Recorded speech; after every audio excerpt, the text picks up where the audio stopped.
Hello, everyone. This is Shabana Khan, and I'm a GYA alumni, as I just mentioned.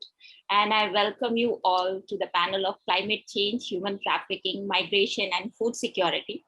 And I welcome you all on the behalf of Global Young Academy and the working group on climate change and disaster risk reduction.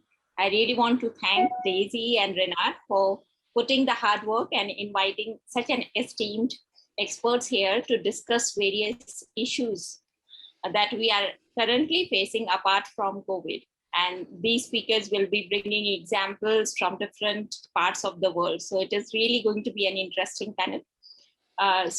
Briefly, I would also like to introduce about the format. So because we have more speakers and limited time, so each speaker will have 7 minutes.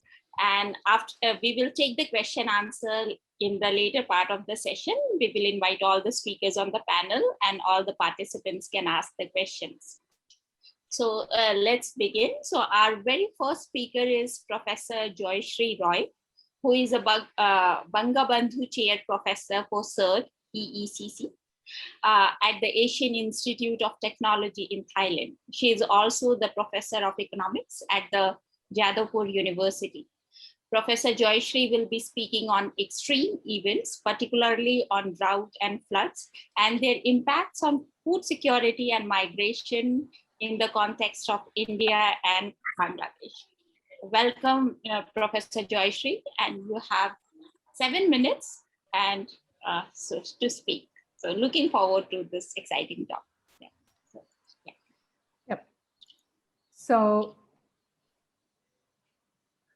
what I would like to focus on is a real life example, of extreme events of food security and migration aspects in Bangladesh and India. I have chosen a flood-prone area in Bangladesh and a drought-prone area in India. When I say flood-prone and drought-prone, I mean that these areas historically have been experiencing these events, right? But in recent years, intensity and frequency of these events have gone up, it's becoming unmanageable. So understanding the observed phenomena better helps in designing and thinking of some proactive adaptation needs in these regions. I'll give an example from northeastern part of Bangladesh, right, which is bordering with India and has a very unique ecological system. This ecology is full of wetlands, but they are not perennially wetlands. They are for 8 months wetland and rest of the year, this is dry, right? So what happened in 2017, in pre-monsoon, the flood occurred, and which was unprecedented in living memory of the people of the region, right? So we conducted a field interview with people to know about the degree of damage incurred due to flood and its consequential impact on different areas of their lives and aspects relating to nutrition and food security of the affected people. Also, we looked into how they were coping, how they were coping, and what happened to their economic indebtedness. So, in year 2017, in Bangladesh, rainfall occurred nearly 800 millimeter, and in normal flood year, it is 500 millimeter, right? So you can imagine to what extent this was more intense. And that resulted in water saturation at the topsoil. And that related to the flood because the surface could not soak any more water, right? So field investigations, from the field investigations, we found that the flood impacted the crop yield, and because that was the time when they cut their winter season paddy, and then they go for the next, right? So that was the pre-monsoon.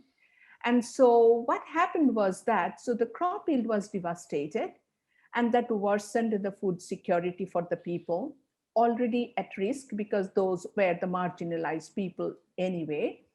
And food security was always at the top of, in India and Bangladesh, whenever there is a flood and drought, right?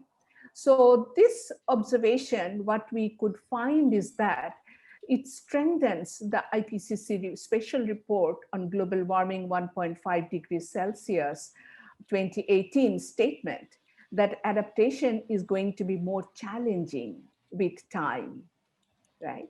It is not only crop failure that happened in that year, which is usual phenomena in any flood year, but also the fishery and the livestock, because I said they are the wetland areas, very spatial wetlands. So there they have all year long fishery, and they supply fishes not only for their family, but for the market and for the whole country.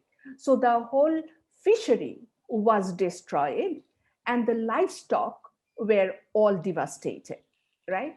So the small and marginal farmers who socially network with the large farmers, usually for borrowing the money. But this flash flood created multiple stresses. And not only for the small farms, because the whole area was flooded, even the large farms were also affected in terms of their crop yield and the fishery, because these are their livelihoods and source of income, right? So impacts on fisheries happened not as an immediate effect, because of prolonged standing flood water result in decomposition of the standing crop caused water pollution. And that water pollution led to reduction in the dissolved oxygen in the water. And in that changed condition, fish stock could not survive, right, in the polluted water. And the ambient air became so polluted, it was even difficult for any human being to breathe in that air because of the all decomposed fish and the crop yield.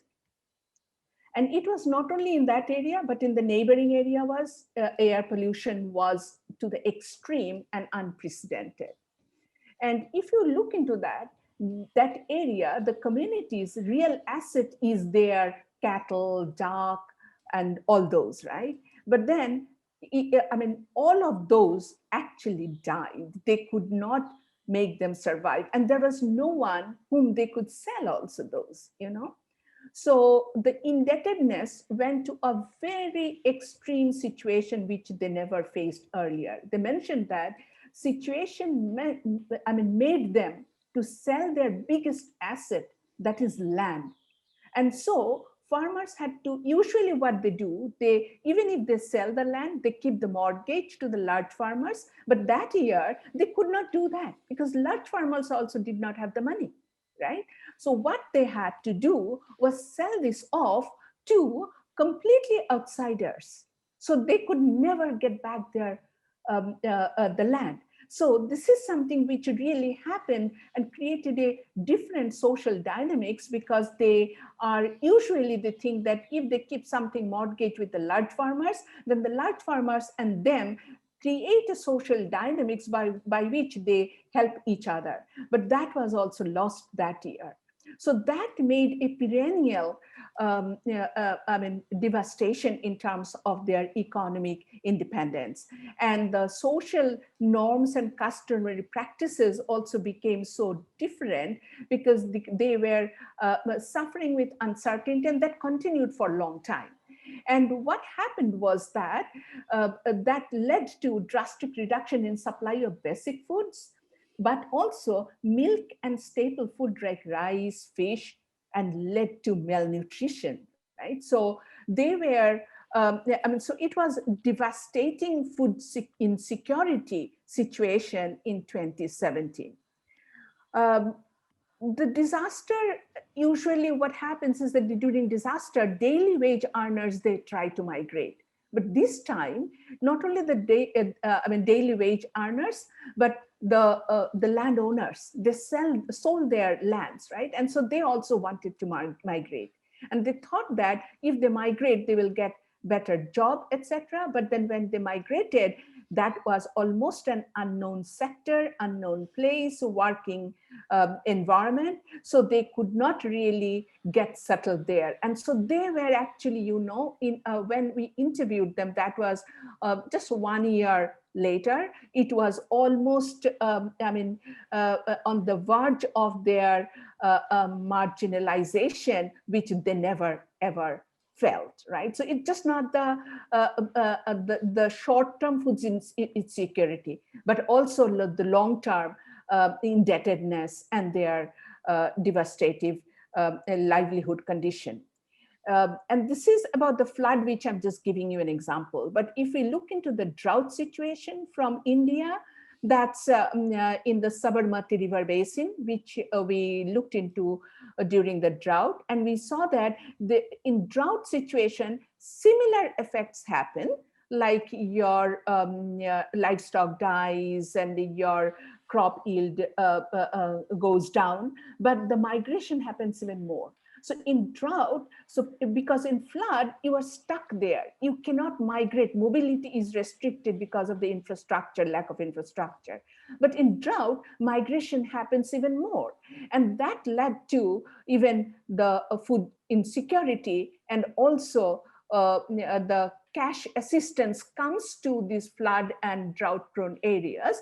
But all our studies have shown that the relief that they get is not more than 1 to 2% of their damages. So if you look into the total loss of these families, then it's not more than 1 to 2% is compensated by any kind of, whether it is public assistance or whether it is NGO assistance, whether it is relatives who are neighbors who are supporting them, but then it's never more than 1 to 2%. So you can imagine that if this frequency is increasing, what kind of the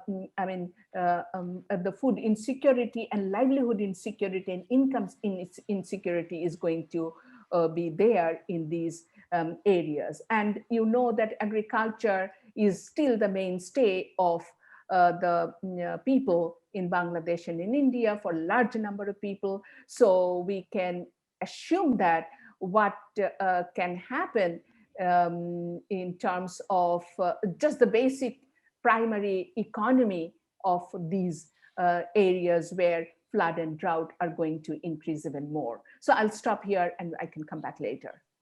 Thank you so much. Thank you. So now we have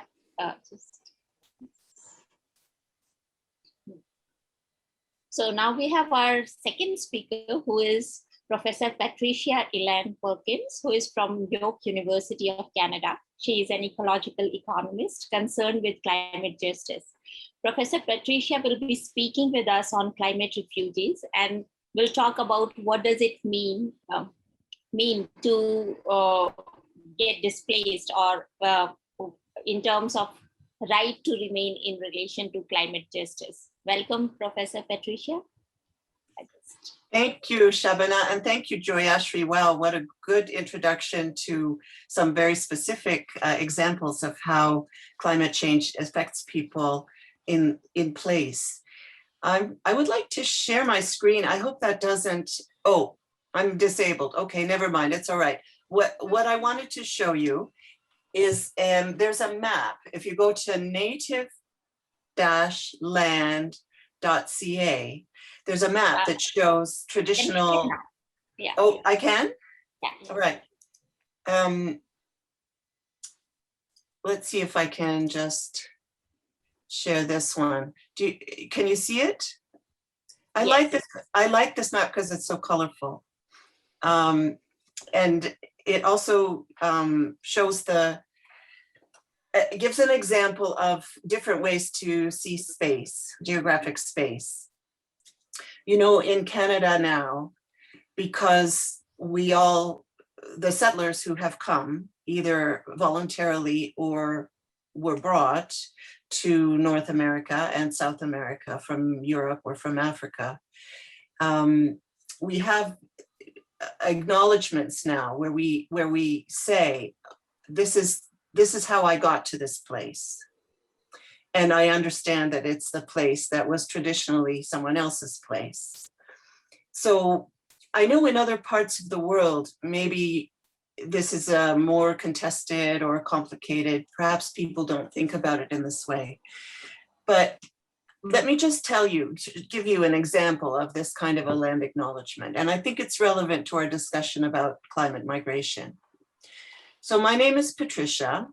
I live in Canada, in a place which is the traditional territory of the Anishinaabe and Haudenosaunee indigenous peoples, in a place that they called Takaranto. Now it's known as Toronto. And you probably know that Canada is still struggling to recognize and rectify its failure to respect and enforce the treaties that Europeans made with the people who lived here for thousands of years before the settlers came. This is an ongoing shame and issue, and it's being dealt with now in different ways. And it's, it's something that we all are living with. So my ancestors mostly came to North America from Europe in the 1700s, during a time of great upheaval there, when about 1.5 million Northern Europeans, this is out of a population of about 200 million, departed for North America after they were displaced by industrial, agricultural, political, and religious changes, and massive efforts to push people off the land through enclosures of common land and through primogeniture and patriarchy, where only the oldest son could inherit the farm. So climate change now is a pressing and urgent problem. But when we speak about climate-induced migration these days, we have to keep in mind that the forces that cause climate change and resulting chaos in many places are all related and tied up with industrial, agricultural, political, and religious changes in both human and ecological systems. And those all are all processes which may be quite long-term in their genesis and in their effects. In other words, it is not just extreme weather events and sea level rise and drought and water scarcity caused by the changing climate that may force people to move. Those climate impacts and extreme weather events are tied up also with interactions of many processes over time within the governance and economic structures that people have created everywhere. So I think that most displaced people, probably my ancestors too, would have preferred, or they will now prefer, to remain within their own country and not leave and go far, far away. If you are displaced within your own country, then at least you know something about the system, you probably speak the language, right? And you can return. People want to return to the place that they're most familiar as soon as it's safe to do so. So it's really quite a radical push that causes people to leave their home countries and go to another one. And so I think you may be aware that for those who do cross international boundaries, there's not a recognition yet that climate refugee is a category. International refugee organizations don't see people as climate refugees. And according to the UN High Commission on Refugees, an average of about 20 million people each year are displaced within their countries due to climate impacts. And they don't even keep track of how many people are leaving internationally because of climate-related impacts, because they don't see this as a category. So my climate-induced migration is still contested, and I just want to kind of provide some of these contexts. There's another perspective also on climate mitigation, or climate-induced migration, which is known as the right to remain. And especially indigenous activists are talking about this, but others are too. People can develop a multitude of community-led strategies to protect themselves from land dispossession, from economic and political violence, and from ecological change. Some places on Earth are becoming uninhabitable. Think of those small island states and the places in the Pacific, which are low-lying to begin with, and where sea level rise is actually flooding them out of territory, of a place to stand. But in many more places, many other places that are affected by climate change, the conditions for human life within the local environment are changing. And there's no one better than the people who live there to figure out the best ways to cope with that and to try to prevent themselves from being displaced entirely. So this brings up the question of, do they have the voice? Do they have agency politically in the local governance systems? Or are they discriminated against on other grounds, like race or religion or maybe gender? Are they able to really be involved in the process that allows them to adapt and also hopefully help to mitigate climate change? So this brings in the idea of climate justice and justice for those people. Global supports for this kind of climate justice are also starting to emerge. So if we see climate justice as including people's access to resources and political agency to participate in climate decision-making and equitable ability to protect themselves against climate risks, then the right to remain is also one of the concepts that can be important in that discussion. So I will wrap up by saying that I encourage you, when you think about climate change and refugees, to think quite broadly, from short to long term, from local to global, from impacts to agency, from adaptation to mitigation, and from humans to the broader ecosystems of which humans are a part. And you have access online as scientists to, and via the global networks that you're developing through this organization, to explore all of this with other people who indubitably will have different perspectives on all of it, but who everyone's thinking about climate change now. So, and we're all affected too, right? So I hope that you will use your ability and your privilege as part of this organization to work with others to try to make change for the benefit of everyone. Thank you. Thank you. Thank you for putting us with such an important inquiry. And our very third speaker is Dr. Emmanuel Musiri. So he is currently teaching at African Leadership University and is a fellow of Royal Society of Arts in UK. So Dr. Emmanuel will be speaking to us on climate precarity and migration from Africa. So welcome, Dr. Emmanuel. Are you still seeing this map, or should I can't see them? Yeah. Stop sharing. Let's see. Stop share. Okay. Sorry. Thanks. So just like the former speaker, I've got a few slides that I'd like to share. So I hope I have share screen permission. So here we go. Right. So, okay. I know I got just 7 minutes, but here we go. Yeah. So I'm a lecturer at African Leadership University. Daisy is my colleague, and I thank her for forwarding me an invitation to give this presentation. Today I'll be talking about climate precarity and what we experience now of lots of young people migrating from Africa. While I will not really be focusing much on the experience of people that are taking a treacherous journey across the Sahara to Europe, I'll be focusing on some of the push factors that make them do this.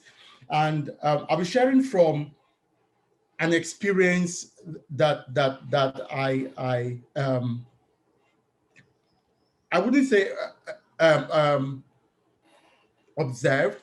I'll be sharing from an experience of something that actually happened to me. In 2001, I was in Limbe in Cameroon. It's a hilly city. I was born there. I grew up there.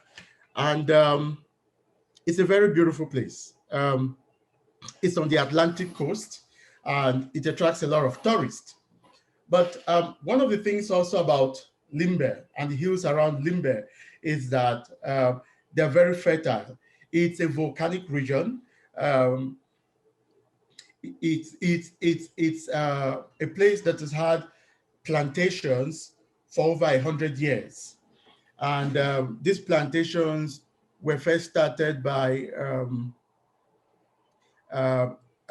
colonial entrepreneurs, and then they passed over to the government of Cameroon. Today in the region, you would also find lots of privately owned plantations by Cameroonians. But one of the things that has happened because of this is that there are lots of people that would like to build homes, but are not able to build homes in the best of lands, because the best of lands have been taken by plantation. And a lot of them now find themselves that they have to build homes on hillsides. Of course, if you're rich, you can do all that is necessary to protect yourself if you're building on hillsides. But in Limbe, about 70–80% of the population are poor. Of the, let's say, about 100,000 people in this place, 10,000 of them are culturally come from this place, and you've got about 90% that come from other parts of Cameroon. What first brought them to this place are the plantations. So you've got people that have come from other parts of Cameroon that have been in this region for over 100 years. They've had children in this place, but more and more people keep coming to this part of Cameroon for jobs, to be in the city, to get away from the village. And of course, in a town like this, you don't have enough housing for everybody. So people go to the hillsides and they put up temporary structures that are not well built. Sometimes these structures are not approved, but these are the only places where they can have something called a home. So on the 26th and 27th of June, it started to rain there on the 26th. This is a region that usually gets a lot of rainfall. So, it started to rain, but it just continued raining for over a 24-hour period. At some point, people got concerned, but people still stayed in their homes. And then at about, I think this was about 12 p.m., between 12 p.m. to 4 p.m. that day. I remember the day very well because I said I was there. 12 to 4 p.m. that day on the 27th of June, there was just this huge flood waters that just came into the city from the hills. And there was plenty of landslides. People could not escape it. It was very sudden. I'm about 5'10", and I got into the flood waters, and it covered me entirely. So this is where it is for those of you that have never been to Cameroon. And As you see on this map, there are very many high flood risk areas in Limbe, but then people tend to build on these areas, you know. And as I said, part of the reason is because there are these plantations in Limbe, palm plantations, rubber plantations, banana plantations, and all that. Now, part of what happened after that flooding of 2001, um, I'm speaking from experience, what has happened to myself and a lot of friends of mine in Limbe at that time, was that a lot of the young people in Limbe at that time decided that they have no future in Limbe, but also in Cameroon. Um, in Cameroon, because the response that we got with respect to what happened to us was totally unsatisfactory. Some of the international agencies came in there, but they had to work with our government. They had to work with local NGOs, and sad to say, a lot of the resources that were put to help people were totally misappropriated. So, in a nutshell, in this place in Limbe, this is part of the drivers that have driven a lot of people away from this place in Limbe to migrate, to look for survival, not just in other parts of Cameroon, but in other parts of the world. And I can tell you that this sort of experience happens in many other countries in Africa with a similar history. That's me Yeah. done. Thank you. Thank you, Emmanuel. And because we have very little time, so we will take questions in the end. So now I would like to invite Dr. Chioma Daisy Oenge. So we call her Daisy, and she is actually the working group co-lead for this working group, Climate Change and Disaster Risk Reduction. And Daisy will be speaking on climate change, migration, human trafficking nexus in Africa. And Daisy, you have only 5 minutes. Sorry, we are running late. So are you there? Okay, I'll try my best. Yeah. So thank you very much, Shabana. Can you hear me? So for a long time now, we have had unprecedented levels of flooding, drought, and other climate change related disasters across many countries in Africa. And this is considered a humanitarian problem. For example, I could give you some examples. If you look at southern Madagascar, as I speak to you, they are currently experiencing its worst hunger crisis in years. And this is brought on by droughts and sandstorms that have turned many fields infertile. It's so bad that even locusts, which are seen as pests to plants, are now being used as an alternative. So now they're using it as a means of survival. They now eat these locusts. If you go to Zimbabwe, the story is not different. Neighboring Angola is also struggling with drought. If you go to Kenya, you have the Red Cross has said that many people have been displaced due to rainfalls and flooding. In Burundi, this flooding was so bad that 6,000 families have been forced from their homes. And Nigeria, my own country, most densely populated countries in Africa, with approximately 200 million people, we suffer from incessant flooding, and it affects majority of the states. And one of the flooding incidents I can recall was the one that occurred in 2012. I witnessed this flooding. I lived it and experienced it while I was on field work in the rural areas. And it's an experience I can assure you, I wouldn't even wish my worst enemies. During that period, more than 2.3 million people were displaced, 363 people lost their lives, and another 16 million people were impacted in various ways. And also years of development gains were reversed. So from statistics, it showed that they said a total loss of $16.9 billion were lost during that flooding that occurred in 2012 in Nigeria. So you can see the extent in which climate-related incidents have affected various parts of Africa. Now, when you have issues of climate change related or weather related events, access to water, food, shelter, clean water, and alternative livelihoods, if they don't have access to them, people are likely to migrate. And this is something we see that is occurring. It's happening in droves. Many internally displaced people see irregular migration as the only visible choice they have. And it's the only way they could go and get an alternative means of livelihood.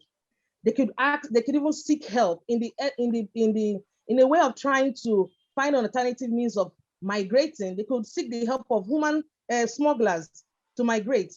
Often, of course, these human smugglers end up turning to human traffickers because it's a business, and they take advantage of people who are in vulnerable situation. You know that the trafficked person is usually economically poor, and they will accept and tolerate any kind of labor as long as they're paid. Climate change related disasters like cyclones, floods, and droughts evidently affect human mobility, and climate change induces high risk migration. This incidence of human trafficking in the wake of sudden climate related disasters demonstrates the necessity of a planned response to address this cross-cutting issue. Let it be known that trafficking in persons is now the third most profitable business for organized crime, according to the United Nations Office on Drugs and Crime. And Nigeria, which is my country, is one of the leading African countries engaged in human trafficking and cross-border and intelligence is the third one. That's after drugs and arms trafficking. Climate change impacts on people's means of livelihood, which in turn lead to poverty.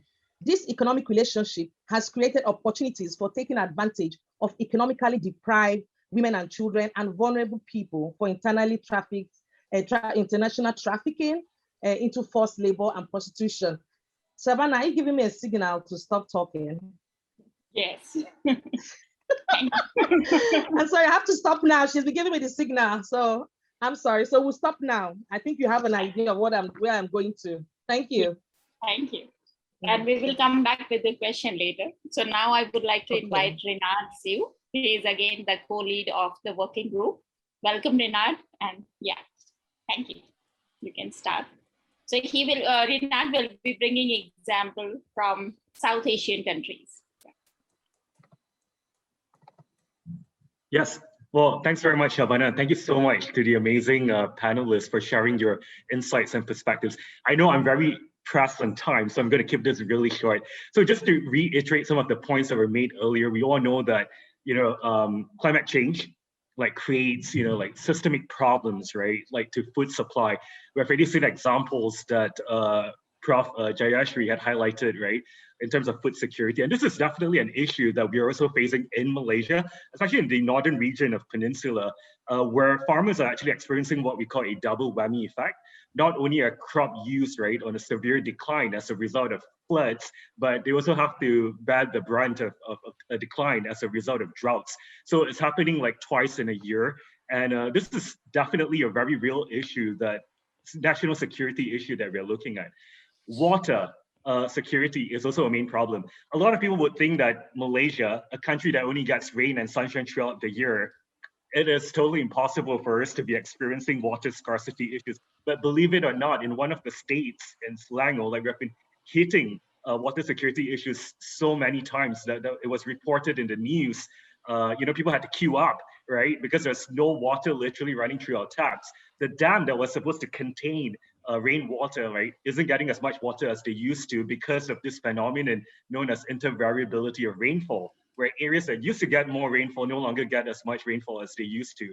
And of course, our global health systems are also under threat as a result of climate change. And I think there are tons of studies that have been able to link this, the Aedes aegypti mosquito, that's very common in tropical areas such as ours.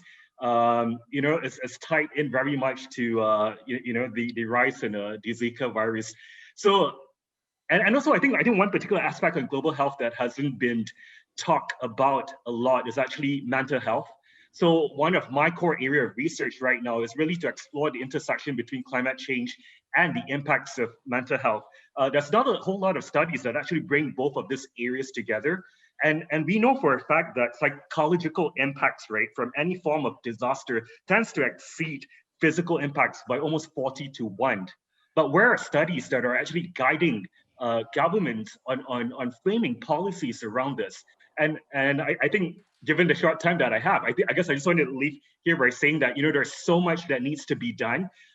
We need interdisciplinary, transdisciplinary, multidisciplinary studies, to fully address, I think the impacts of the climate crisis, which in some areas we're merely just scraping, right, the tip of the iceberg in terms of understanding how some of this impacts actually roll out from a systemic perspective. And with that, I'll pass the time back to Shabana. Thanks. Thank you so much, Renard. And now I would invite the panel to answer a few questions. So so anyone has any question, please ask. I'll just invite all the panelists. Oh, sorry. Yeah. Kablan's hands are up. Yeah. So Kablan, please unmute and ask the question. Meanwhile, I'm just adding the panelists. Yeah. Oh, thank you very much. Thank you to all the panelists. My question is for all the panelists. I know that climate change is a big issue for the humanity, and what I realized that the issue of climate change is only at international level. When you come to national level, you don't see the effect or the government effects, or what the government does really to prevent all the effect of climate change. I mean, you do not have an institution that is really fighting against this climate effect. All the decision that you take is only at international level. So I'm asking how you can deal with this issue at national level.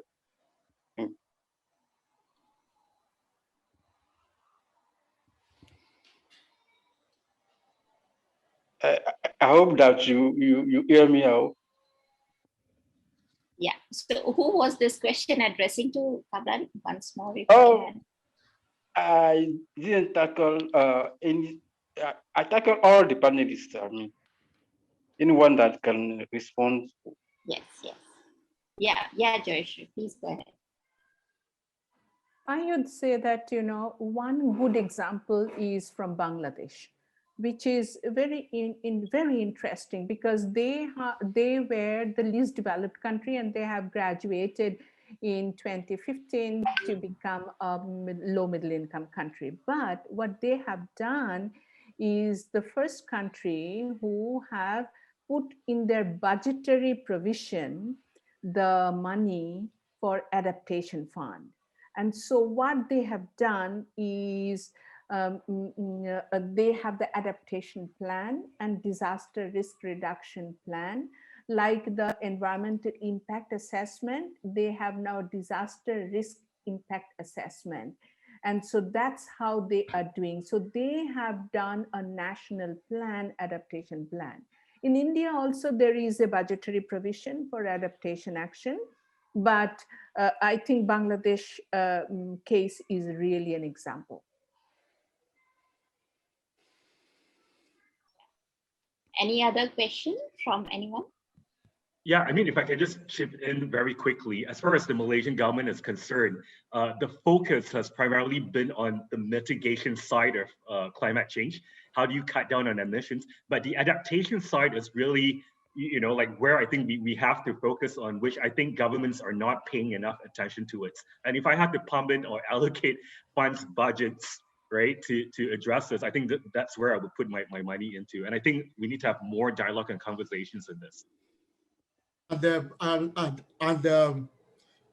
Speaking for Cameroon, what we experience is that there are lots of plans that our governments have made, but responding to climate change is also facing the same kind of issues that our governments have when they respond to any other public issue: corruption, accountability, governance. So all these issues are there.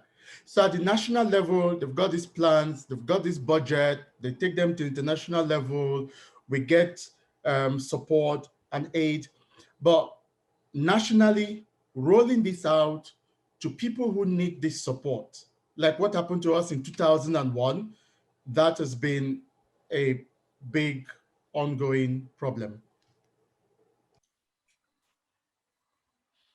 I can just say something too. I think it's important for the global north, especially now that the COVID crisis has revealed the existence of apparently limitless sources of funds to restart the economy or deal with health issues. Obviously, those health issues are global in genesis and global in impact, like climate change.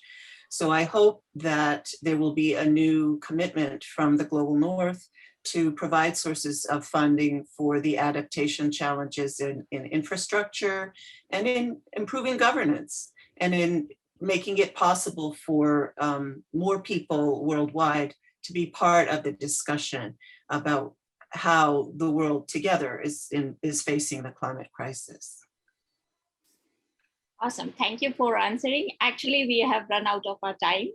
So I don't know if we can take one more question. Jennifer, is there a possibility? Yes, please go ahead. Okay, great. So one question, interesting question I have is like the way we talk about climate justice, but how the local communities understand it is very different. So what way would you suggest to bridge the gap? Because at individual level, at community level, people don't know if such kind of, avenues do exist. So Patricia, would you like to comment on that? How avenues to address the global crisis? Is that what you're asking? Yeah, when we talk about climate justice, when we talk about all these terms, local communities have no idea. Sometimes they are finding it difficult to even relating to climate change. So, yeah, I just attended a webinar about this a couple of days ago about how marginalized communities who are struggling with the basic livelihood needs of food, shelter, and basic, how are you going to survive from one day to the next? It's sometimes hard for people to take a broader and a longer term and they see, okay, either it rains or it doesn't, I still have to deal with it. And I think that this is largely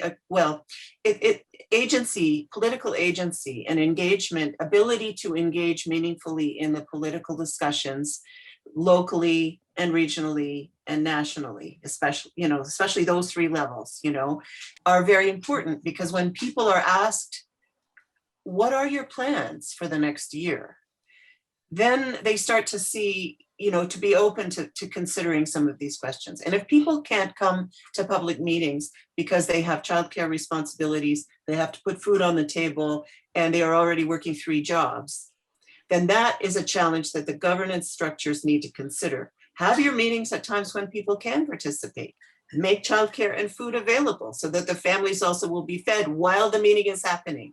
In other words, change it to a kitchen table type discussion, and then automatically you're increasing political agency. Others probably have answers too. Yeah. Sorry, can I chime in?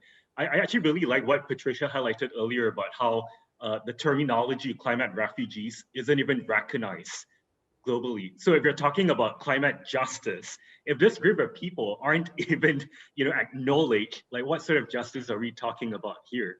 And I also wanted to cite that, in Malaysia, heat stress is not recognized at all as a leading cause of death. Let that sink in. This is horrible, because if we don't have data or statistics to back up, right, the impacts of climate crisis, like how can we, play a role in shaping such policies? We have such a long way to go, and I think that's where all of us need to come in, right? And we play such a significant part in actually framing this dialogue and getting sure that, people, marginalized communities actually get recognized, and that, there is true justice, like for them in that sense. And to just add to that, as an academic, I know that there are, thousands of papers on climate justice. As someone that's worked for the UN as a consultant and a research person, I know that at the international community, we do a lot around climate justice, but as a practitioner that, I've worked at the local level and I still keep in touch there, there's still a lot of work we need to do to empower and build the capacity of local communities in Cameroon, in many parts of Africa, probably in Asia and South America, but definitely in Africa, to get this to the community level, where you have community-based activists on climate justice. There's still so much work to do to make that happen.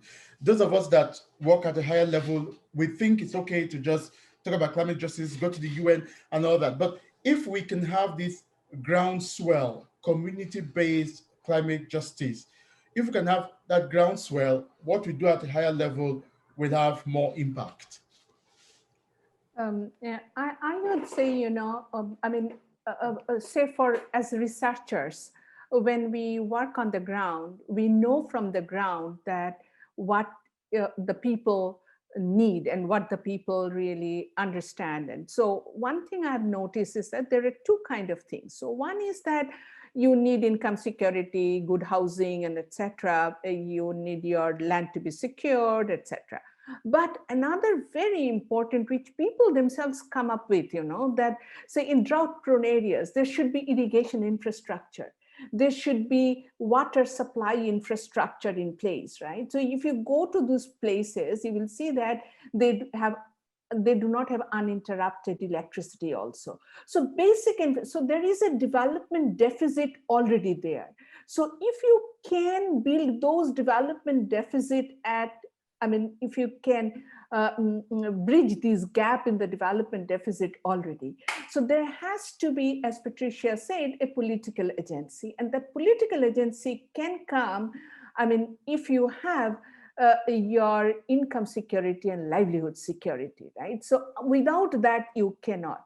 We have ample of example from history that those who got these securities of basic living securities, then they come with their political agency. But of course, we have different NGOs and different, like academia also, we have these. And so we can build this voice towards that, who doesn't have their political voice right now, but then we can incorporate them into this whole thing.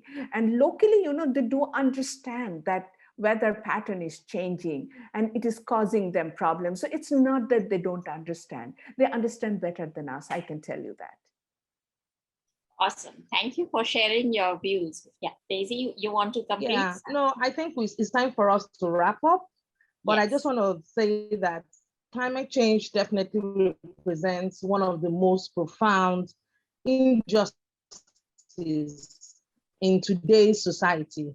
And this is just for those who will suffer the most, and these are those displaced from their homes, and they are the poorest amongst us. And these are people that contribute the least to the excess energy use. And so this is a discussion that we will keep on talking about, and hopefully the world will hear our cry and things will be done, because the poorest are the ones that are suffering the most. I want to thank our panelists, our esteemed panelists, for honoring us. Thank you for visiting the GYA. This is what we do here. Thank you.